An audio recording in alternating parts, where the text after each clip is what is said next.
Кашапов. И, значит, сначала я представлюсь, я в том числе организую этот фестиваль, и так я по жизни работаю в журнале «Докса», занимаюсь советской историей, и интересуюсь постколониальными теориями и современной локальной музыкой. И сегодня я буду брать такое вот публичное интервью у Радифа Кашапова, музыканта, журналиста, писателя, лидера казанской инди-группы «Кайнар». Также он один из организаторов лаборатории ТАТ Культ Лаб. Вот, о чем мы тоже поговорим. Здравствуйте, Радиф. Привет, привет. И вы уже, вот мы начали немного болтать, вы сказали, что вы сейчас находитесь в Казани в библиотеке, Да. которая готовится, и вы можете тоже рассказать про вот, то, что там готовится, вы в этом тоже как-то участвуете? Ну да, ну как вы понимаете, сейчас у нас такое время, ты вообще ни от какой работы не отказываешься, да, и на самом деле в Казани мы очень давно мечтали о каком-то центре, ну вот сейчас для татарской молодежи, да, и, наверное, даже не молодежи, таких людей, как я, мне все-таки 38 лет уже, и я все уже молодежью не считаю, вот, и у нас такая появилась возможность, вот, буквально в этом году наша старинная там библиотека, национальная библиотека, она переехала в новое здание, помещение Национального культурного центра. Это огромный такой ленинский мемориал. Если вы в Красноярске когда-нибудь бывали, там вот нечто подобное, да, существует в свое время. То есть это был вот ленинский именно такой музей. Сейчас это некий центр современного искусства. В нашем случае вот библиотека объединяет, соответственно, и вот это книжное хранилище, читальный зал, и вот, соответственно, тут у нас театральный центр, и различные, в общем, звукозаписывающие студии, в котором мы как лейбл Yummy Music сейчас базируемся, да, и вот мы надеемся, что к концу декабря она в полную силу заработает, хотя мы уже здесь проводим концерты, какие-то вещи там снимаем и так далее. Вот, так что это тоже часть моей работы теперь. Вот, к всему тому, что вы перечислили до этого. Так что мы в таком сейчас, это, ну, я, скажем так, скрываюсь в бункере от активных библиотекарей, беседуя с вами, да. То есть вы организовываете там разные тоже мероприятия, Ну придумываете? да, ну то есть не суть тоже, знаете, не в мероприятии, а просто нам всегда хорошо, когда вот есть точки, объединяющие сообщества различные, да, то есть вообще я считаю, что вот организации, которые я представляю, с которыми я работал, это вот лейбл Yummy Music, это Всемирный форум татарской молодежи, у нас никогда не было такого, что мы там работаем, например, для татар, там, да, то есть мы всегда вот в городе, то есть да, у нас есть свои особенности, да, там, ну, мы на татарском разговариваем, да, собственно говоря. Но при этом с нами сотрудничают все организации города. Если вы там скажете в Казани, что есть вот такие-то люди, ну, как бы нас знают, да, то есть мы не какие-то там существуем как бы сами для себя, поэтому для нас очень было важно, чтобы была еще одна точка, вот эта энергетическая, куда могли бы люди прийти, да, например, у нас вот в декабре будет книжный фестиваль здесь, и, соответственно, вот мы сейчас на тему книжного фестиваля все вместе общаемся, ну, потому что Казань такой город, здесь нужно вот со всеми не то чтобы дружить, да, но сотрудничать. Поэтому так. А вот сейчас вы в каких-то культурных пространствах выступаете тоже? В смысле, какие уже есть существующие там культурные пространства? Потому что я, например, вот знаю про смену, но, как я понимаю, там не все как раз так просто вот с тем, как... не все так просто к ней относятся, может быть, вы Да нет, тоже... почему? Ну, во-первых, То есть кто-то ну, проходит, это кто-то выходит, внутряшка. Да что там нет, на проходит. самом деле я бы не сказал. То есть это уже какие-то, может быть, личные обиды, потому что Мгм. Казань такой город, ну, удивительно в этом плане. Я почему туда обратно переехал, я 8 лет в Питере жил. Вот, здесь все друга знают, ну, это на самом деле, да, это очень такие прозрачные горизонтальные вертикальные связи. Ну, то есть у меня там есть куча историй, когда люди шли по Площади Свободы, видя, как президент идет на работу. Да, вы можете такое представить себе? То есть, ну, как бы, да, там, можно по-разному относиться там к власти, да, но то, что ты можешь там через два рукопожатия достучаться до власти какой-то, и она тебя выслушает, по крайней мере, это факт. Вот, и поэтому, например, в смене мы очень часто очень много чего проводили, то есть мы там делали огромные фестивали, то есть там мы делали там прямо, знаете, для меня большое воспоминание, пару лет назад мы делали там такую вечеринку, у нас есть фестиваль, называется Джадид Фест. Джадид, это значит новое, переводится, по-моему, с арабского, то есть это некая такой аллюзия на события столетней давности, когда вот такие люди, как вроде меня, они ратовали за движение в сторону Европы. Сейчас как бы мы вроде повзрослели, поняли, что помимо Европы все-таки есть еще и Восток, как бы, и нужно с ним тоже общаться. Но тем не менее, вот и в конце этого фестиваля у нас была такая вечеринка, знаете, когда у нас рэперы играли всякие такие, ну, наши, естественно, местные.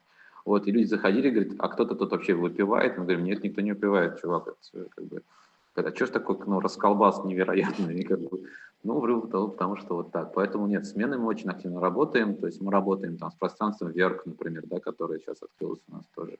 В принципе, то есть и со своей стороны мы тоже людей привлекаем, да, у нас есть много сейчас общественных пространств, да, то есть я вот живу рядом с озером Кабан, которое сейчас очень сильно стало известно, как место такой точки силы, то есть там все лето происходили мероприятия, да, и я там что только не делал в этом плане. У нас и фестиваль проходили.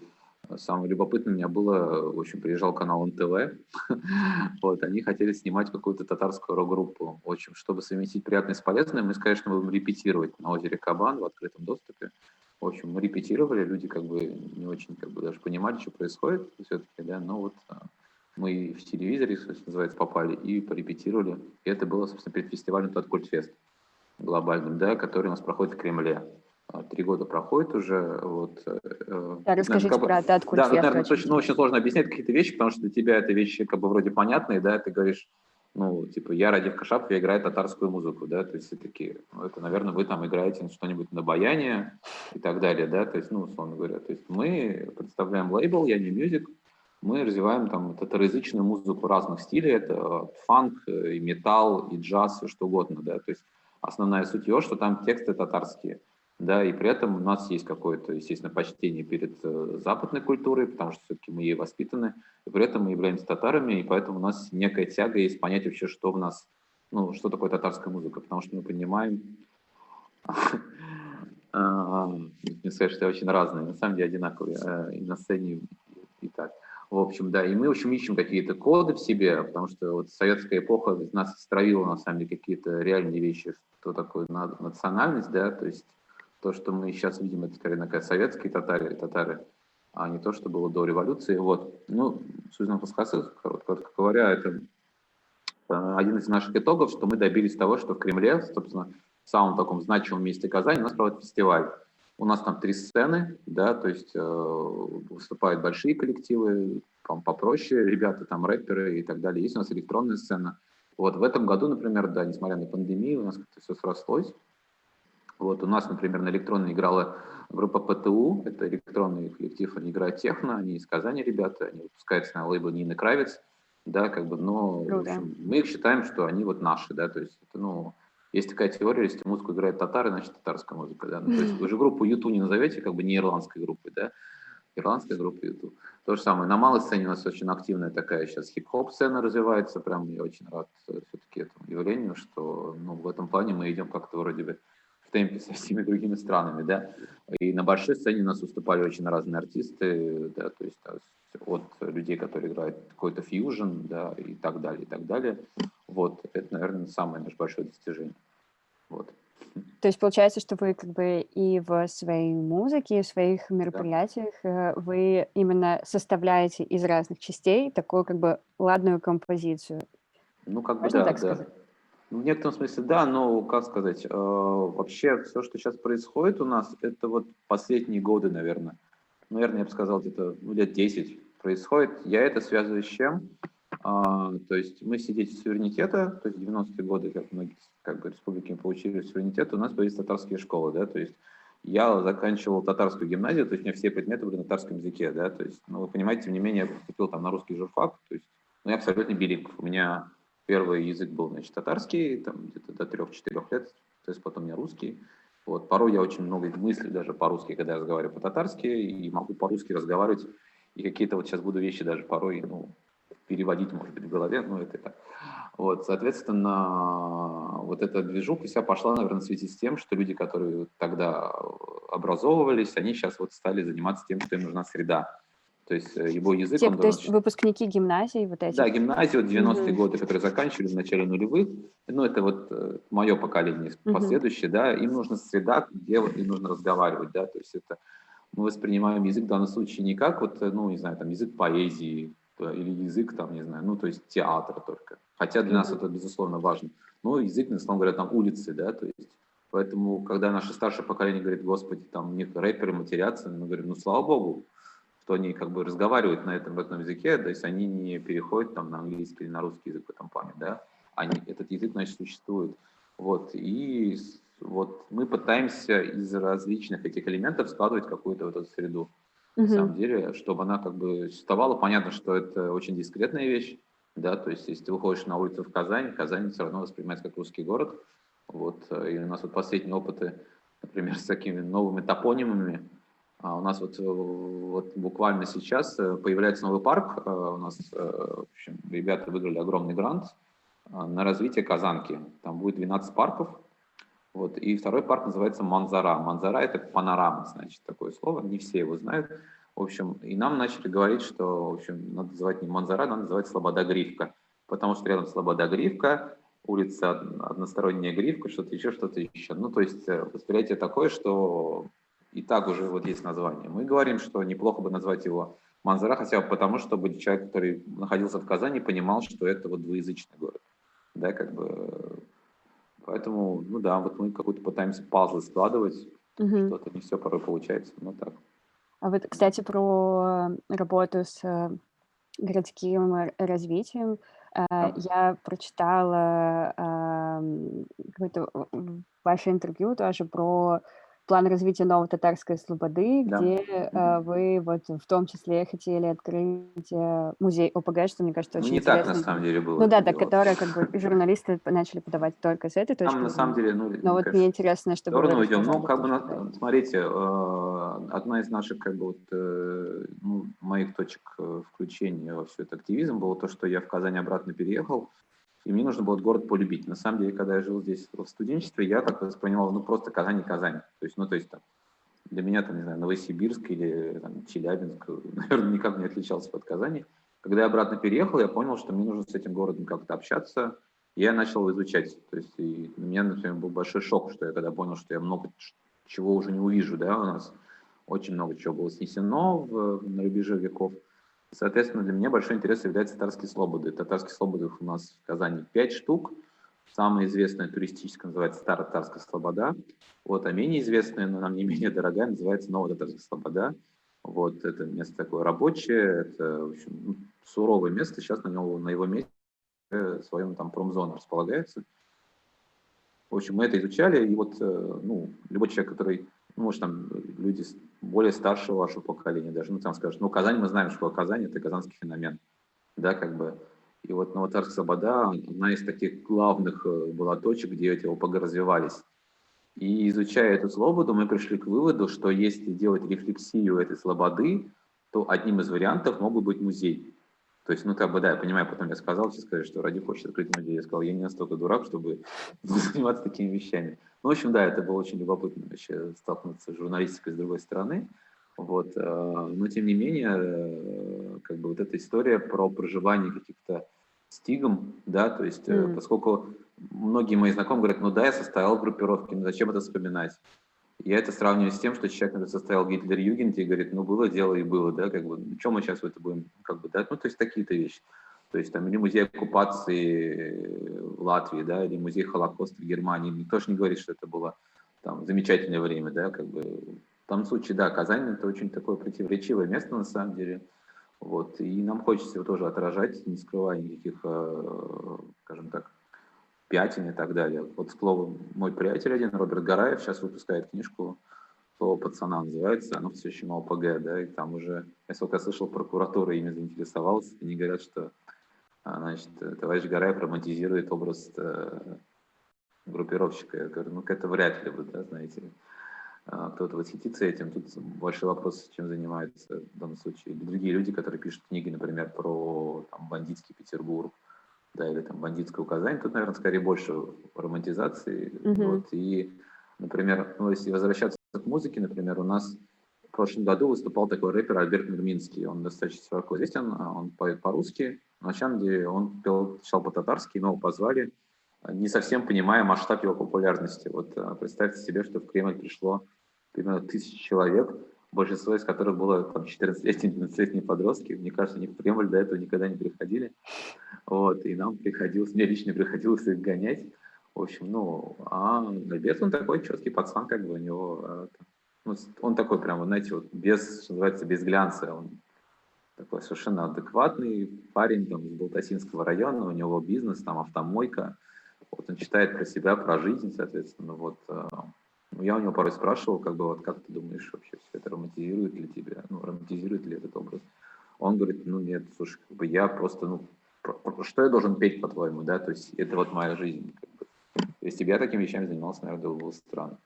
Вот, и, соответственно, вот, но при этом, очень интересно, Альберт, он про свой язык вот говорил такую вещь в свое время, когда он до этого читал на татарском, и у него был достаточно такой локальный, но очень любопытный успех. То есть прям видел, как девочки всякие, там, 17-летние, прям поют его тексты. Это, ну, представьте себе, да, куда мне до него. А потом он начал петь по-русски, и у него прямо трек выстрелил. То есть я видел, как школьники идут там с рюкзаком, да, из рюкзака доносят вот это вот. Вот. И он говорит, я, родив, не буду, наверное, больше по-татарски петь. То есть мы потеряли человека. Это, ну, как бы, да, успех, скажем так, может, скружил голову, но не просто человек очень экономно относится к своему творчеству и понимает, что он может сочинить очередной хит на русском, который выстрелит на миллион, да, либо вот. Но это большой вопрос, на самом деле. Мы с ребятами часто обсуждаем эту тему, они говорят, ну вот мы поем, где наши стадионы, да, там, где наши, как бы, там, ну, миллиардные аудитории, ну, не знаю, что-то такое должно быть. Я считаю, что мы чисто создаем пока какой-то феномен. Возможно, мы, это что называется, не мы, так наши дети будут жить при таком другом развитом явлении. Я, по-моему, уже в сторону ухожу. Нет, это все очень интересно, потому что, на самом деле, мне кажется, вы очень много всего делаете, и как раз разные вещи интересно упомянуть. Ну, Вот, да. и вот вы сказали про миллионную аудиторию, но ведь действительно не только жители Казани и Татарстана, ваша аудитория на даже татарском языке, ведь очень много за рубежом тоже людей, которые понимают и интересуются, и а, Я вам больше скажу, даже много вы людей, же которые ничего не делали... понимают, интересуются. Естественно. Ну, я хотела спросить, в общем, про фильм «Замерзший край», Ага. про как раз тех, кто за рубежом, и Мгм. вот в своей музыке, и вот как бы в том, как вы думаете про музыку, вы думаете, что они тоже будут послушать, и не только вас, ваших коллег? Ну да, вот у нас есть фильм. На самом деле мы уже какое-то время собираем вторую часть, но не позже. Называется он «Замерзший край». Это переводится как, ну, вот, это игра слов. Самая известная татарская песня, наверное, сейчас «Тулан-Як». Это вот, ну, вот, очень такая простая песня, ее многие знают. Вот, и мы как бы в свое время с приятелем, значит, продюсером лейбла «Я Music» Ильясом Гафаровым решили поехать в Европу. Вот, у нас как бы там выпали какие-то очень дешевые билеты. Сначала мы билеты купили в каком запале, потом начали думать, а что же мы там будем делать, да, то есть мы же не можем просто два парня гулять по Европе, там, посещать музеи Ван Гога там, и Лувр. Короче, говорю, давай снимем, говорю, фильм про татар, которые туда переехали, но это не те, которые вот живут очень давно, да, как бы, ну, это известный факт, что на самом деле только в России даже, наверное, живет меньше половины. То есть вот в Татарстане живет 1,5, в Башкортостане 1 000 000, в Челябинской области 400 000, как бы вот очень много живет там в Узбекистане, Казахстане, там, в Китае, в Японии где-то. Вот, и я хотел сделать фильм про людей, которые недавно переехали, да, таких иммигрантов последней волны, скажем так, которые еще не встроились, может быть, в эту среду, либо пытаются это сделать. И мы снимали такой фильм. Абсолютно такая у нас была история бюджетная, то есть мы там потратили, ну, 100 000 рублей, наверное, на двоих. Но это было не на съемки, а вот на то, что там жить, да, перемещаться где-то. То есть мы камеру купили за 25 000 рублей. Как бы. Но, не знаю, по-моему, достойно было. И снимали мы различных персонажей. То есть я в основном занимался как раз таким продюсированием, находил этих людей очень разных, да, и договаривался с ними, как бы общался. Вот. Ну, такое получилось достаточно спокойное, я сказал бы, кино. Все-таки оно не слишком, наверное, не, кажется, страдает от недостатка там дополнительных материалов. Вот в этот году Аберсаму сделан фильм про финских татар. Там такое достаточно глубокое исследование этого феномена. Финские татары живут уже более 100 лет в Финляндии. Вот, там, по-моему, 6-е или 7-е поколение, они до сих пор как бы при этом разговаривают на там, языке, да, своем, у них там своя школа, своя мечеть, ну, то есть какая-то крепкая община, да, и вот на самом деле для меня был большой урок, когда я туда поехал. Я понял, что этим татарам, в принципе, не особо нужна новая музыка, потому что, ну, они благодаря тому, что не особо брали что-то новое и сохранились, наверное. Ну, то есть это на самом деле большой вопрос, да, когда мы развиваемся, в какую сторону мы идем, потому что, ну, понятно, что и глобализация, все речь Европа, на самом деле, да, то есть, ну, никто же не обманывает, что глобализация это некое такое, что мы тут культуру Африки будем в себя впитывать, да, или там очень сильно возьмем китайскую культуру. Понятно, что это такое англо-бело-саксонское какое-то большинство, которое вот у нас будет глобализация. Оно сильно давлеет, но вот финские татары, наверное, благодаря своему консерватизму сохранились достаточно хорошо. А в первой части мы там очень разных людей брали. Для меня был первый шок, самый шок. Главный, конечно, это первый наш герой. Такая бабушка, ее зовут Донна Роза. Вот, и до сих пор не знаю, как ее зовут на самом деле. Ну, то есть фамилию не знаю. Она, значит, из Сармановского района, это, ну, Татарстан. Она в свое время переехала в Кабардино-Балкарию, вышла замуж за тамошнего, значит, кабардинца. Вот, у нее дети кабардинцы, вот, и она очень долго не была в Татарстане, вообще там долго-долго-долго. Она рассказывала, как она услышала на базаре там татарскую речь, там, впервые за 20 лет, да, потом она, соответственно, у нее дети уехали в Бельгию, мы с ней, у нее жили в Брюсселе. Вот представьте, какую ситуацию, ты едешь ночью, такой весь из этого с аэропорта брюссельского, который этот лоукостерский, который там в 100 километрах, да, от города, этот жуткий, ночь, короче, въезжаешь в город, там бабушка это тебя ждет, ты въезжаешь домой к ней, открываешь дверь, и там прямо аул, вот деревня такая, везде ковры, подушки, первый канал работает, на столе винегрет. Я в окно 5 раз выглядывал, думаю, что-то не то, как бы, какой-то портал, наверное. В общем, это было просто невероятно, как бы, и она, ну, при этом такая бодрая бабушка была, живет в центре Брюсселя, да, ей там 60 лет, она, ну, говорит по-татарски при этом, как бы, ну, понятное дело, да, и у нее был, наверное, очень сильный эффект. А второй для меня был значимый момент в городе Антверпене. Нас вели какой-то барышней, я уже не помню, как ее зовут, в общем, она говорила, вы татары? Мы говорим, да, татары, прям настоящие татары, говорю, ну, настоящие, прям из Казани. А почему так? Потому что она в свое время уехала там из Башкортостана в Узбекистан, она, в общем, и она пару лет назад только поняла, кто она такая. Она говорит, вот нет, она из ДНК, ну, то есть вся эта штука пошла. Мы так слегка, конечно, ну, странно на это смотрим, потому что мы же не анализируем себя, кто мы такие, но для нас вроде с детства понятно. Вот он говорит, прям вот как будто с Марса полетели люди, понимаете, она смотрела на нас, такие, прям настоящие, настоящие. Сказать. Ну, то есть это вот как-то очень странно для меня было, и какие-то выводы мы тоже тогда сделали. Вот, и если типа, про музыку на самом деле говорить, у нас очень сильно выручала музыка наша, поскольку мы очень долго, ну, много жили вот с помощью каучсерфинга, вписывались различным людям.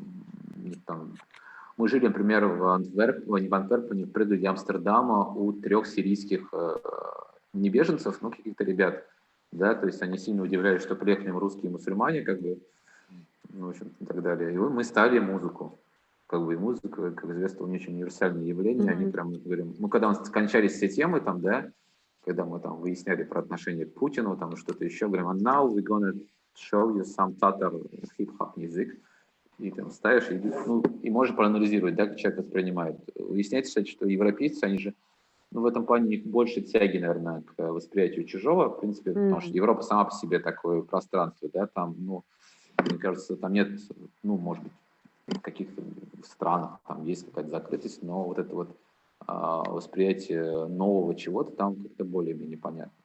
Вот, поэтому очень много у нас там было такого позитивного фидбэка.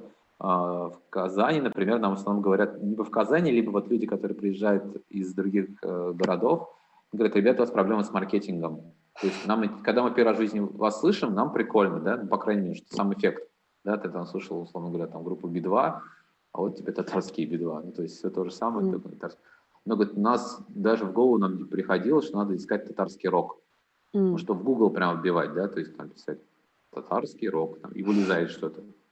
Не то, что он существует, да, само вот мысль себе допустить, что такое явление может быть, это довольно странно на самом деле для меня было. То есть, ну, наверное, да, нужно маркетингом больше заниматься как-то вот.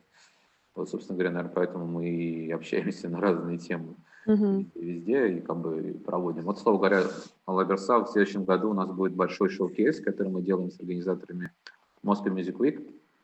Вот, им тоже это очень интересно, но они видят, видимо, здесь какой-то потенциал. Вот, и мы надеемся, что в следующем году будет такой большой шоу-кейс, посвященный различной музыке. Да, не только татарской, разумеется, потому что Татарстан — это такая многоязычный, как бы, многоязычный регион, но более того, что вот Даже в этом фестивале участвуют 3 наши группы, да, нашего лейбла, она из них чувашская.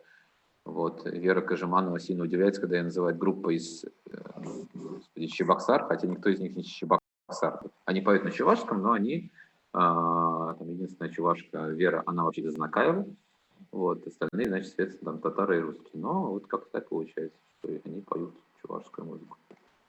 Вот. У меня тоже в группе, собственно говоря, очень любопытный сейчас состав. Ну, вот последний состав, у нас 4 человека. У меня группа называется Койнар. Нынешняя моя называется, ну, это Койнар переводится как «горячо». Но когда выходим на сцену, мы говорим, что на сцене Койнар. То есть на сцене горячо. Вот. И у меня состав такой, что у нас есть битмейкер, это Сережа Костюжов. Сережа у нас такой был раньше, я воспринял как барда его, раньше такого, знаете, он песни пел а-ля группа Сплин, такой очень такой бородатый мужчина. Потом мы выяснили, что он очень любит электронику как-то вот, и, кстати, вот благодаря нашей лаборатории Tatkut Lab, собственно, я это понял и позвал его в состав. Также у меня долгое время играла такая у нас девочка Баиру Такшина ее зовут, она алтайка. Вот, соответственно, она при этом консерваторский такой, ну, в общем, закончила 2 консерватории, Новосибирскую и Казанскую, и вот сейчас она готовится к поездке в Гамбург. На год мы ее так отпустили, предварительно записав с ней алтайские песни. Она написала для нас алтайские песни. Вот, у нас есть басист Саша Аблаев. Ну, для меня очень, на самом деле, важно, например, что у него там какая-то альтернативная церковь, у них такая более баптистская, что ли, то есть у них песнопение в церкви, да, это очень круто. Вот, то есть вот мы Это такой в Казани у состав. них. Да, вот мы такой состав, да, то есть Бая, соответственно, говорит, что она как бы вроде бы не христианка и не язычница, да, то есть я понятно, что я мусульманин суннитского толка, и вот как-то мы все играем татарскую музыку, да, как бы и какие-то вещи вот во всем этом находим у нас, ну, не возникает противоречий почему-то. И через Вот. музыку тоже находите общий язык. Ну, и то, что как бы, ну, как бы, знаете, я не очень люблю вот этот общий язык, как бы, то есть мы там все вместе, да, толерантный народ, то есть, ну, Ну нет, я имела в виду скорее вот это, как контакт с теми, кому вы ставите рэп. Вот тоже здесь как бы, что какие-то вещи ну, вот тут еще надо понять такую вещь, что люди, получаешь так. которые живут в Татарстане, ну, это, наверное, любой вам скажет, ну, не знаю, вот как в других регионах, если живет в Татарстане, у него какая-то своя еще отдельная какая-то есть общность татарстанская, да, то есть, например, то есть у нас все знают, что Курбан-Байрам, и не воспринимают Курбан-Байрам как нечто, ну, невероятное, да, потому что, то есть, рядом вырос, да, то есть, если человек делает эчпочмаки, не значит, что он как бы, ну, татарин, да, то есть люди порой выучили эчпочмаки, которые не являются, скажем так, нищими деятелями и так далее. То есть это некая такая, ну, свое пространство. Мне кажется, это в любом другом регионе тоже самое есть. Там Кабардино-Балкария, да, Карачаево-Черкесия и так далее. Вот. И, например, вот Сережа меня прежде всего это привлекал. Он в свое время выучил татарский, потому что он работал в татарском лагере для детей. Он поет по-татарски со мной без акцента. Да, и он понимает многое, как бы, да, какие-то вещи, поэтому ну, для меня это тоже это важно. Нет, в А смысле, вы говорите на татарском внутри группы? Ну, когда нет, конечно, мы обсуждаете говорим как? по-русски, нет, говорим по-русски, то есть совершенно нормально, то есть в данном случае это, ну, это, я бы не назвал это проблемой, это реальность, на самом деле, даже татары говорят друг другом по-русски в большинстве своем, то есть есть у меня приятели, с которыми говорят только по-татарски, мне не получается с ними говорить по-русски, у меня вот, ну, мозг не работает, потому что мне видно. В группах своих в основном я говорю по-русски, потому что, наверное, у меня там русскоязычные татары, все, да, зачастую, да, приходится людям тексты переводить, да, то есть вот, например, когда мы алтайские песни начали разбирать, я столкнулся с этим феноменом, что люди, Бая поет по-алтайски, я не понимаю половину этого, я наконец-то себя поставил на место людей, которые, знаете, тоже, ну, должны вот на уровне фонем как-то понять, что вообще происходит, В вот, смысле, как ты с голову как бы включаешь во время ну да, то есть слушания поэтому тоже. алтайский язык, конечно, он достаточно похож. Это все равно тюркский язык, да, то есть там очень много общих слов, таких базовых. Вот, ну мы такие сидим с Сережей, слушаем, говорю, наверное, это вот сыновья, да, да, молодцы, дальше давайте. В общем, ну, очень любопытно в этом плане. Вот, ну и, кстати, это очень удобно, когда у тебя человек не совсем понимающий язык, да, ты можешь два пласта выравнивать, ну, вытаскивать, да, из песни, то есть человек, который знает язык, да, и он его как бы из него какие-то одни смыслы вытаскивает, и человек, когда что-то понимает. Это, наверное, как уровень английского, да, то есть мы все как бы можем знать языки на разном уровне, но все равно мы его не считаем, наверное, сразу с нуля, да, как бы вы воспринимаем его как набор каких-то текстов. У вас, наверное, тоже было, когда вот слушаете какую-то иностранную песню, а потом выясняется, что она вообще про все другое, Мгм. как бы, а ты ее думал, что она там, не знаю, счастливая, прекрасная, она грустная, печальная, и у тебя Да, новое открытие. но это как раз вот интересно с тем, когда ты наполовину понимаешь язык, то есть Мгм. когда ты вот Мгм. действительно какие-то слова выхватываешь и сам из Да, этого собираешь какую-то свою картинку. да. Ну, в этом плане у нас очень любопытная вещь. У нас уже последние годы вот происходит такая странная чехарда с образованием. Да, я хотела У как нас, раз спросить вот да, у нас с про эту 90-х ситуацию. годов преподается татарский язык в школах, в обязательном порядке он преподавался. В общем, наверное, к сожалению, я вот недавно, кстати, прочел пьесу, такой у меня есть, был преподаватель на лаборатории театральной, Алжас Жанайдаров, он казах, который живет в Москве. У него была пьеса одна, называлась «Джуд», и он там рассказал, что казахский язык такой же, в таком же ситуации был, когда, ну, то есть плохо преподают его, то есть плохая методика, когда все больше в грамматику, да, то есть, ну, вот как английский, наверное. М, Мало кто выучил английский, на самом деле, в школе, вот там, вот, ну, с таким количеством уроков, да, то есть, ну, все равно потом, наверное, там, в универе и, ну, каким-то другим, благодаря каким-то методикам, просто любви и так далее, там, начитанности выучили английский. Вот, с татарским такая же ситуация. У меня только несколько людей, которые выучат татарский в школе, русскоязычные ребята мои. Но они прям очень, ну, у них мозг по-другому устроен. Они, вот, они спорят даже зачастую там, с кем-то по поводу того, насколько он нужен и так далее.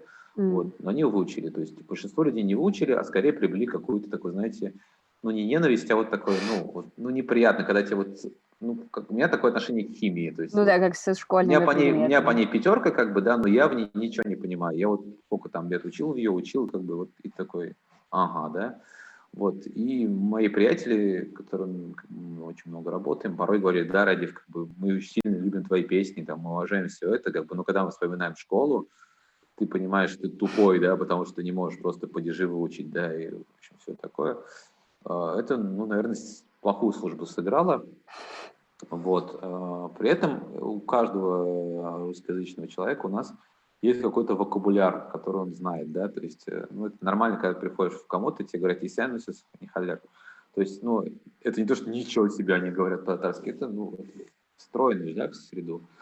Вот. И вот последние годы все-таки, когда отменили обязательное изучение, как-то очень странно подошли к этому, я считаю, потому что, ну, если бы я был бы на месте Минобра, я бы, наверное, разделил просто все школы на различные типы преподавания, потому что есть татароязычные дети, которые прям с детства разговаривают, это один тип, да, есть дети, которые разговаривают, но плохо, есть, которые очень большой пласт вообще по России, которых я, говорит, все понимаю, но не говорю, да, вот это очень большой пласт. Есть люди, которые вообще ничего не понимают, да, как бы, ну, и вот так далее, то есть, мне кажется, для каждого из них можно было разработать отдельную программу, исходя из этого, соответственно, ну, давать им знания. Потому что, ну, самое обидное, что в те годы, когда вот это началось, ну, 3 года, по-моему, происходит уже, это закручивание гаек, наши товарищи делали очень классные учебники на тему, ну, коммуникации для русскоязычных детей. И родители этих детей говорили, зачем вы, типа, ну, давайте мы хотим дальше учить, детям нравится. Потому что, ну, детям интересно, да, то есть детям нравятся новые знания, как бы. Вот, и, в общем, там большие проблемы начали возникать, бюджетирование и так далее, потому что М, только сейчас, как бы, на самом деле, методики какие-то начали появляться, мгм. вот, но еще есть такая проблема все-таки, что поскольку среда не слишком широка, не слишком велика, наверное, тут возникают вопросы с такими грантами, ну и, ну, в общем, как бы делением бюджета, да, и когда Мгм. возникает вопрос с деньгами, мне кажется, тут не все учебники одинаково полезны, то есть, что называется, использовать национальный компонент можно и во благо и себе, в общем, ну, это сложный вопрос, на самом деле. То есть, ну, как бы, чем больше я начал погружаться в эту среду, может, сначала у меня были какие-то очень такие розовые Мгм. представления, все-таки я понимаю, что порой вот эта вот история про национальность, она используется только лишь для того, чтобы какой-то грант распилить. То М, есть какой-то итог из него, наверное, порой не бывает, да, то есть, ну, люди говорят, вот мы там бережем свои корни, как мгм. вы делаете, вот у нас тут какой-нибудь там фестиваль, там, не знаю, помни свою бабушку, да, и что, и, как бы, и до Ну этого да. такое было. Ну, то есть какой-то вот мультипликативный эффект от этого мероприятия не происходит, как бы. Ну, Но это же такой, тоже последствия советской вот этой ну национальной да, да, вот это политики. я сейчас очень сильно начал ощущать, на самом деле, что вся эта Мгм. история с национальностью, она на самом деле, ну, может, для кого-то открытие вообще, на самом деле, что до революции никаких особо национальностей не было. Да, как бы, и мы называли себя мусульманами, не татарами себя называли, мы себя определяли по религии, да, понятно, что мы, поэтому, например, мы там себя с азербайджанцами очень сильно роднили, да, то есть азербайджанцы называли татарами, например, ну, то есть тюрками и так далее. То есть вся эта история с очень четкими национальными чертами, там, что вот они там живут, на этом играют, это едят, это поют, это вот, собственно, политика национальной СССР возникла. И вот эти вещи я постоянно вижу, когда мне говорят, что а вот так, что вы это тюбетей не носите? Должен носить тюбетей. Я говорю, здрасте, пожалуйста, как бы, ну а с чего я должен его носить? Ну, тем более сейчас, как бы, да. То есть, ну, то есть там, вот это по-настоящему, это true, это не true, то есть, да, это такое субкультурное явление начинается уже. То есть вот это настоящие башкиры, там, да, а вот это там не по-черкесски, а вот тувинцы так не поступают. Там, говоришь, ну, очень странные вещи возникают. Ну да, это все осколки какой-то советской системы, когда, значит, есть там, условно говоря, национальная литература, да, которая издается большими тиражами, да, и так далее, но насколько она при всей своей прекрасности продолжает собой дореволюционной литературой, или это все-таки некий такой плод слияния советской, европейской культуры, да, и вот каких-то остатков знаний. То есть это большой вопрос. У нас сейчас вот в моей среде есть большой, я уже как бы про это начал говорить, когда мы, ну, как бы начинали, скажем так, большинство из нас говорит, что нужно делать все по-европейски, да, нам нужен рок, нам нужен фанк, вот, будем делать, там, не знаю, стратегические сессии проводить, там, не знаю, ну, в общем, все вот это вот понятное нам, да, через русский фильтр, русскоязычный фильтр. Сейчас мы говорим, стойте, у нас была там тысячелетняя история, у нас там была своя музыка, своя литература, она, ну, серьезно отличается от каких-то нынешних понятий. Это надо изучать, потому что, ну, как будто у тебя есть огромный клад, а ты им не пользуешься, ну, то есть там у тебя какая-то дверь, она, по сути, открыта, там, ключ в замке, а ты такой, не-не-не, ребят, у нас сложно здесь, да, нормально. То есть, ну, открываешь, там замок, там дворец какой-то, ты в коммуналке живешь. Вот, поэтому вот последние даже вот в Национальной библиотеке сейчас у нас проходила сейчас акция, начала проходить такая женщина, зовут ее Нурия Фатыхова, она делает сейчас проект «Авазлар». Да, она вот, я так понимаю, она не говорящая татарка, потому что она там была, у нее родители были куда-то депортированы, да, потом она сама в Узбекистане выросла. И вот начала думать, кто я такая. Да, то есть для меня это не очень понятная ситуация, потому что я-то знаю, кто я такой. Ну, как бы я в Татарстане вырос, для меня это спокойная такая позиция. Она вот начала думать, кто я такая, и вот она начала брать рукописи. Татарские рукописи, переводить их, ну, то есть транскрибировать с арабской графики и так далее. И вот я участвовал в 5-часовом этом чтении этих писем, дневников. Это очень, на самом деле, интересно на это изучать, потому что, ну, ты понимаешь, что вот эти изменения людей, какую-то трагедию простых людей, ну, как-то по-другому на все это смотреть на самом деле, потому что, ну, это не официоз, это вот не громкие слова, это реальная жизнь. Как бы, мне кажется, в этом плане, вот в эту сторону вообще нам очень надо хорошо идти, и поэтому, наверное, многим людям, которые хотят, как бы, ну, что называется, почувствовать себя татарами, я рекомендовал бы не только татарский язык изучать, но и изучать еще так называемый искимля, это староарабская графика, на которой татары писали более тысячи лет, и, в общем-то, на котором весь корпус, да, написан. Вот второй проект, который мне тоже сейчас занят в этом плане, мой приятель хороший Туфан Имамудинов, он тоже такой, в общем, одним из таких передовых татарских наших режиссеров. Его несколько спектаклей уже были номинированы на «Золотую маску». Вот спектакль «Алиф» даже получил ее. Там получил «Золотую маску» исполнитель главной роли Нурбак Батулла. Вот, и мы занимаемся, что изучаем древний эпос Кайса и Юсуф. Да, и то есть мы там изучаем его не как просто текст, мы там занимаемся какими-то хореографическими опусами и так далее, и так далее. То есть мы к нему подходим современными методами. И вот это тоже для меня важно, прочитать какой-то текст 13 века, да, и по-новому осознать его и изучить. Поэтому, ну, в общем, работа идет. Да, ну, как Да. я понимаю, и есть запрос на это действительно большой. То есть я сейчас редактирую интервью Альфреда Бустанова, который занимается мусульманскими рукописями, и при этом он находится в Амстердаме. Нет, Альфред находится вот в 500 Да, в смысле, он метрах от находится, меня. я имею в виду физически сейчас, да, вроде бы в Нет, Казани. Альфред сейчас находится вот со мной в одном помещении, да. Альфред в последнее время очень сильно неуловим, мы его порой теряли. Вот, Ну да, да. он перемещается между Амстердамом, Да-да-да-да. то есть Альфред, да, ну, чтобы понимать, да, Альфред, он еще сибирский татарин, мы с ним познакомились в свое время в городе Таллине. Вот, такой очень любопытный мужчина. Вот, так-то он живет в Казани недалеко от меня. Такой, Мгм. ну, очень такой, что называется, соблюдающий мусульманин, его хазрат обычно называем. Вот, очень любопытные у него вещи. Например, он изучает советскую поэзию татарскую, да, это очень такая невероятная вещь, неофициальная, а вот именно того времени. Вот, кстати, если про это проговорить, про неофициальную культуру, да, Мгм. вот вы про язык спрашивали, как бы я очень много занимался, ну, изучал, как бы, и писал статьи про татарскую музыку различного рода. Я всегда задавался вопросом, почему у нас нет татарских рок-групп. Единственная первая татарская группа возникла, собственно говоря, в Финляндии в 67-м или 69-м году, наверное. Вот. Мгм. А в Казани никогда не было татарских, вот, чтобы люди пели на... Ну, то есть, знаете, вот где-то в подвале сидели, да, чтобы их менты там гоняли, ну, там группа «Аквариум» была у нас. Такого не было Мгм. явления. У нас все группы, которые того времени, они официальные. Это ВИА, Мгм. филармонические коллективы и так далее, да, то есть, ну, со своими понятными плюсами и минусами.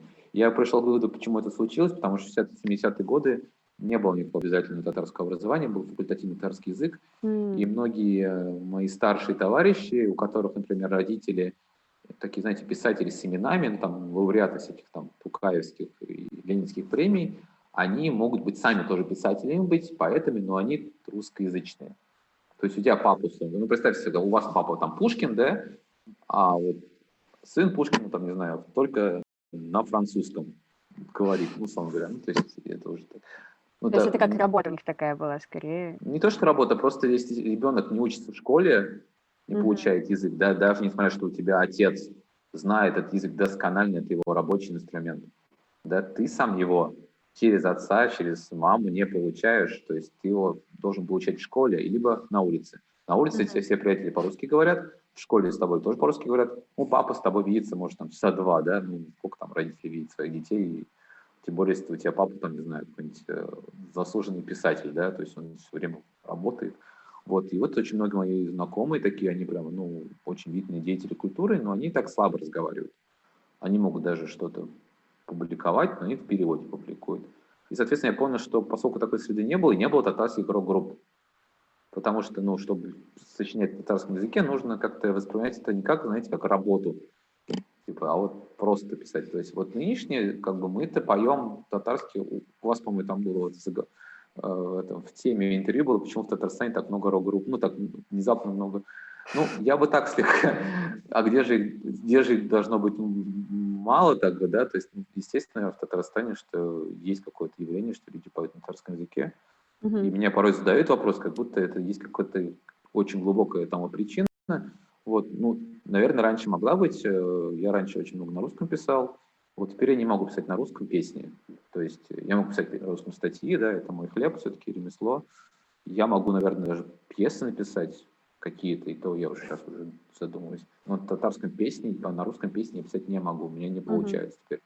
То есть я хочу высказываться вот на этом языке, и у меня как бы, что называется, язык уже заточен как бы под то, чтобы работать именно с татарским языком, хотя я понимаю, что он у меня далеко не идеален, и любая выпускница татарского факультета филологии меня постоянно там шпыняет, что я не так ставлю слова, Да, но то есть вам как-то комментируют ну, там, ну, это? как бы, да, у меня есть свои косяки, которые я очень серьезно знаю, но это из-за того, что у меня порой русское мышление. То есть Нет, ну все-таки я имею в виду, татар... что кто-то действительно приходит и говорит: "Вот, не так, Ну, бывает поддержка". такое, я правлю, да, ну, либо не правлю уж, либо я говорю, что это в рамках поэтического текста. Все-таки Ну да, поэтический да. текст есть. Ну, например, чтобы вы понимали, у нас очень строгое расположение частей предложения, да, у нас сказуемый идет в конце всегда, ну, в основном, да, а я, ну, поскольку я порой по-русски мысли, я, ну, как мы в середине его поставили, у нас там получается не совсем так. В поэзии все-таки мы говорим, что это инверсия, Мгм. вот, но порой как бы иногда я с трезвым взглядом, что называется, смотрю на эти тексты, думаю, что-то тут не то, как бы все-таки они Ну, в звучат не этом, совсем. может быть, есть какой-то прикол свой. То есть я просто как раз по образованию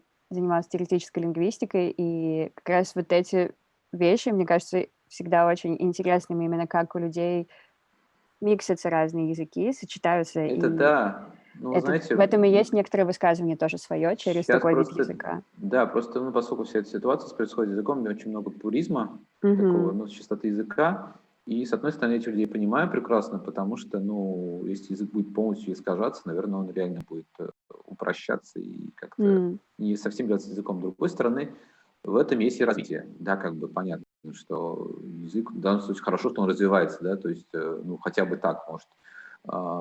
И с татарским языком, конечно, очень много таких вопросов возникает, но порой нам говорят, вы неправильно разговариваете. Мы говорим, ну хотя бы мы разговариваем, как бы, Ну есть да, люди вообще, да. которые не разговаривают. Вот. Второй говорит, вот вы не те слова употребляете, ну то есть там вы употребляете русскоязычные слова. В этом плане, вот, ну, в общем, в прошлом году, когда вот эта история с удмуртским языком произошла, на меня это сильно воздействие оказало, я несколько месяцев изучал удмуртский язык. То есть я прям, ну, вот, когда вот Альберт Разин себя сжег, я просто в состоянии шока был, потому что для меня, на самом деле, вообще Поволжье, Мариэл, Удмуртия, вот эти все народы вокруг нас, они для нас, на самом деле, очень сильно близки.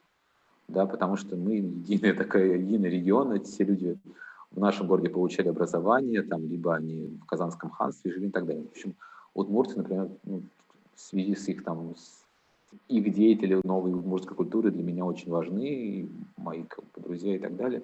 И вот я позвонил своей подруге и говорю, Марина, я хочу изучать удмуртский язык. Я хочу доказать, что вот есть, значит, Альберт Абой умер не зря, то есть, да, как бы, ну, то, что очень тяжко было. И для меня вот открытием было таким, что я говорю, как у вас будет школа по-удмуртски? Школа. А почему школа? Потому что не было удмуртов школы. Пришли русские, сказали, это школа. Поэтому слово школа, да, или там книга. Да, Мон, книгаен, там, я Тычкова, я люблю книги. Вот. И, соответственно, я понял, что, ну, вот язык то же самое, да, когда как бы борется за чистоту языка, упускает, наверное, момент такой, что у нас много все-таки привнесено. Вот эта чистота, она как-то противоестественна в том плане, что сила нашей как бы, вот, культуры, что ли, в том, что мы очень сильно заточены на приятие чужих вещей. Ну, может, в силу того, что мы там такой очень, да, там мы здесь до сих И пор спорим, расположение, да. откуда мы там пришли, да, мы говорим, мы булгары, все такие, очень, очень простая история, что мы булгары, и очень простая история, что мы из Золотой Орды, значит, там, и так далее. То есть большой плюс в том, что мы можем любую вещь взять, переработать под себя, это будет наше.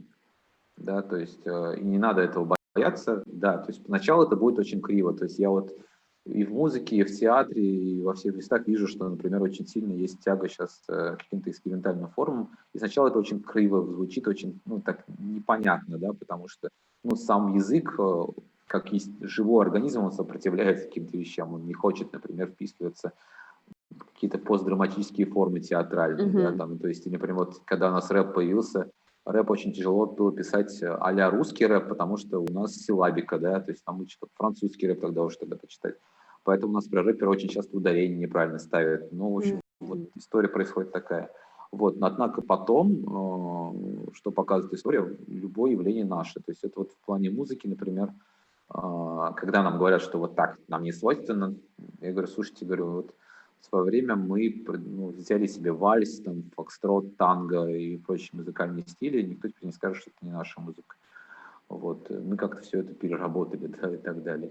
Поэтому, ну, мне кажется, это дело времени, что в итоге произойдет. Вот.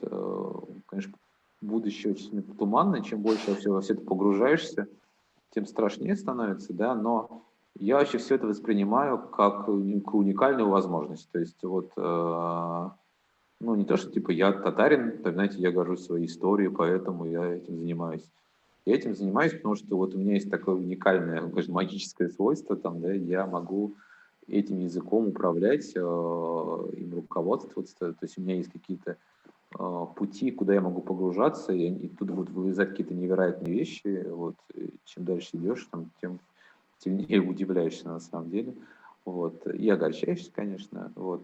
Поэтому порой как бы думаешь, Я что хотела сказать, да. что мне кажется, что это вообще может быть что-то вроде музыкотерапии для людей, которые как раз сами переживают после вот таких школ, и что их татарский не идеален, и после таких учительниц, а тут они, может быть, сами слышат как бы естественную речь Вот в знаете, вообще в текстах, этом и для это них это как любопытно. бальзам на душу. В этом плане вообще это любопытно. Вот на прошлой неделе группа Айгел выпустила альбом Паяла, татарскоязычный, да, как бы. Они там к нему приложили такой короткий словарик, Вот, ну, там, типа, как оценить нашу музыку, там. Если вам нравится, невероятно, скажите, и скидка, я считаю. Ну, все пишут там в итоге эти слова, как-то и как-то Мгм. очень бодро получается. И тут нет такого эффекта, что тебя там заставляют или там какой-то Мгм. Вот да, болезненный да. эффект переживают.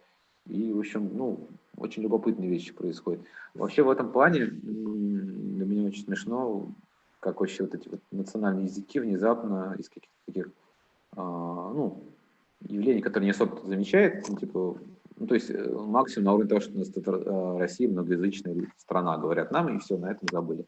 10 лет назад я писал для Кольты статью про, называл я явление гастарбайтер-поп, про, значит, людей, которые приезжают в Россию, вот и на своих языках делают песни. Там у меня были таджики, узбеки, я говорил, слушайте, это уникально, ну, то есть, говорю, это же похоже на то, как афроамериканцы, ну, африканцы, соответственно, переезжали в Америку, да, и создали музыку, которая сейчас давлеет вообще в чартах, да, то есть там хип-хоп, рэп, фанк, блюз, все, вот это вот создано людьми, которые приехали, которые смиксовали это там, с музыкой белого населения. И сейчас мы видим, что там главный рэпер в России это казах, да, то есть там главная музыка, которая звучит из всех тачек, это кальян рэп, который сочиняют азербайджанцы, да, то есть внезапно, то есть я как бы недавно это осознал, как так случилось, и при этом одна из фишек их песен, их музыки, что они не скрывают, кто они такие, они не, Мгм. то есть они не мимикрируют, да, то есть если мы слушаем какого-нибудь рэпера типа Бахти или там Хамали Наваи, не знаю, и так далее, мы понимаем, что это вот горячие ребята, значит, которые оттуда приехали. Если мы слушаем Скриптонита, да, по Адиле Жалелу четко понятно, что он казах. То есть, ну, как бы, да, то есть вот его манере и так далее, подачи как-то, и это вот как-то интересно произошло. С татарской музыкой, наверное, какие-то другие вещи должны произойти. Я пока не М. знаю, что.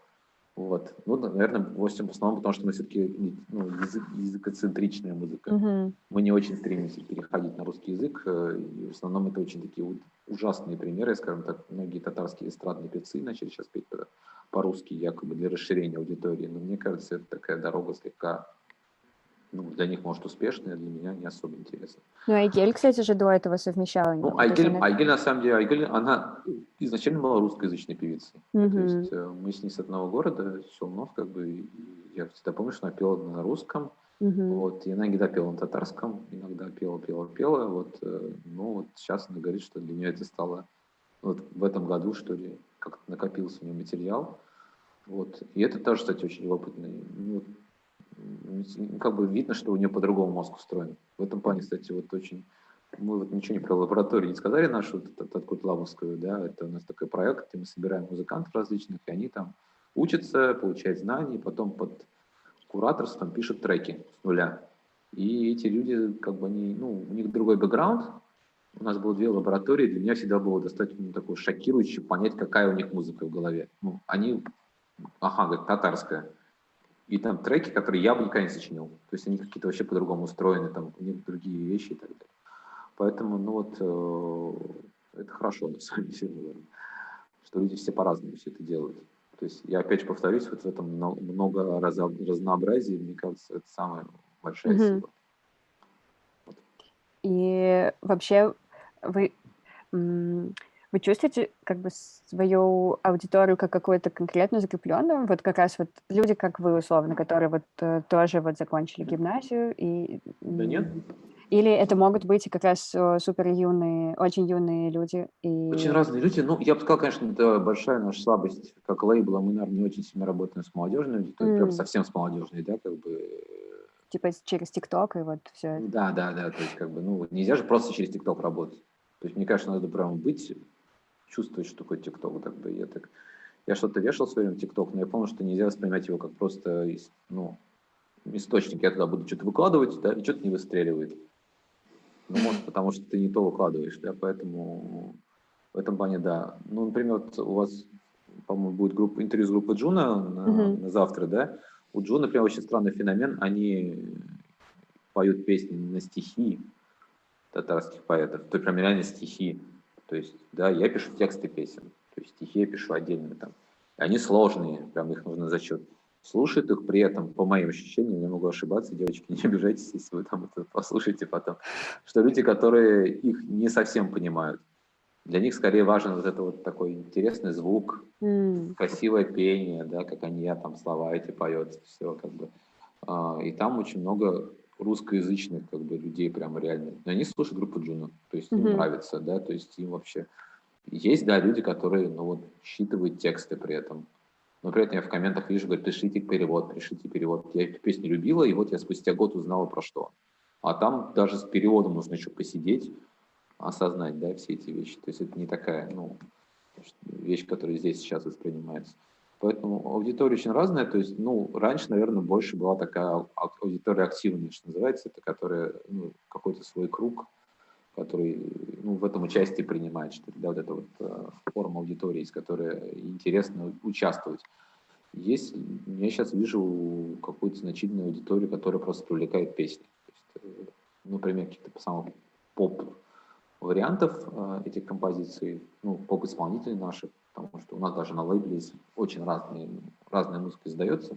У нас есть прям очень такая дискотечная музыка, Мгм. вот, и она очень работает хорошо, как бы, и, кажется, там без всякого, не то что перевода, ну, тут дело не в переводе, а просто, ну, э, не надо там знать какие-то очень такие глубокие вещи, чтобы эту музыку воспринимать, она просто работает.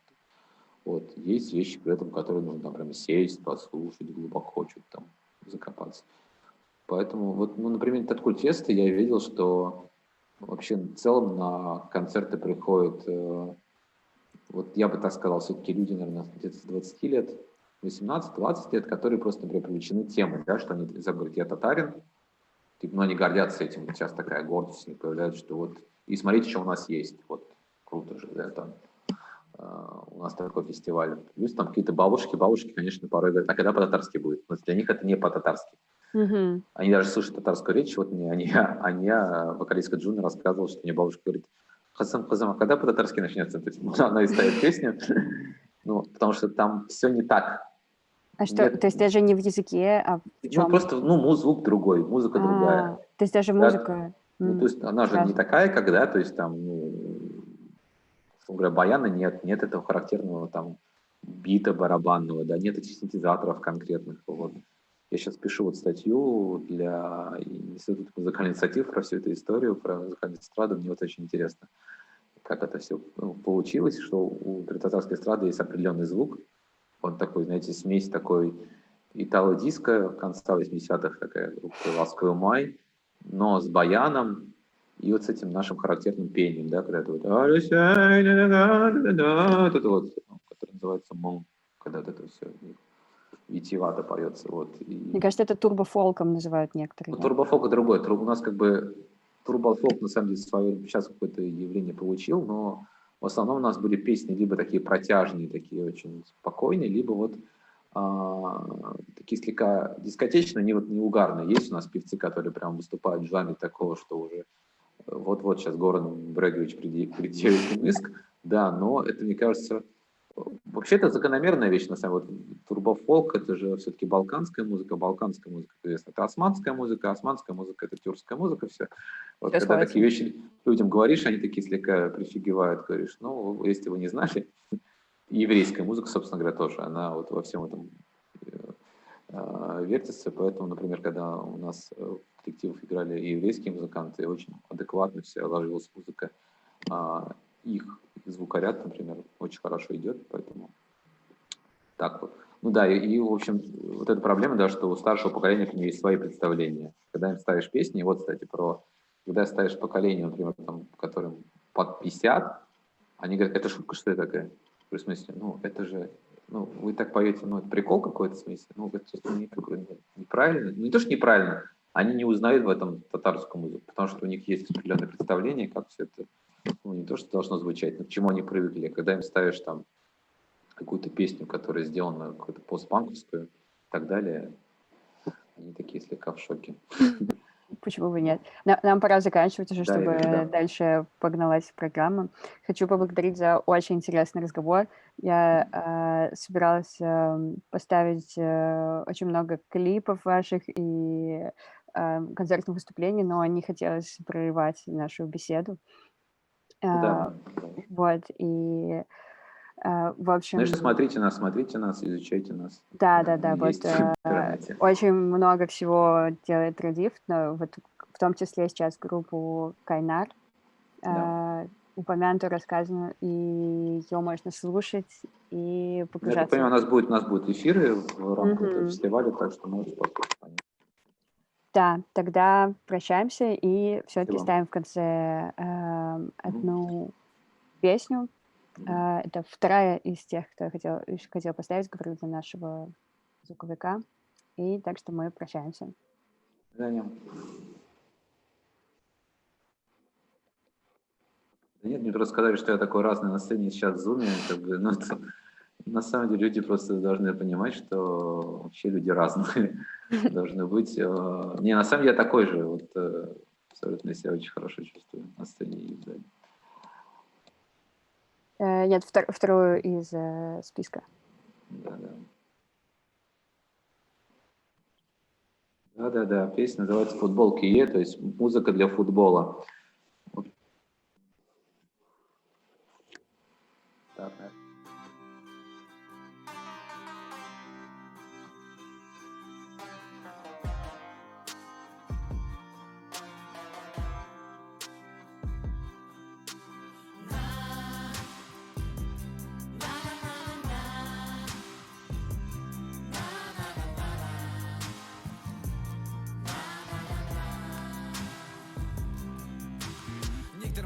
Kişlerinde kimni aldarga, kimni maqtarga Üstlerge koyam, ayaklarını kurşerleşe Noyabr boyu kırınmadım kino Telefon yolgan tereze Kuşlar şırlaşa, dostlar har kim ıngıraşa Kişe düşenbe, bugün düşenbe Kahvahine ay şikeler Tüşürülük urunlar tağın kubrak bulsun şatlansın Kişi izleri bekettendir mıngsu kolda Çin ayak başta kagideler Jirla yazmasan kardan tuş yasa Ayak astında şarkıldı fikirler Nişeksin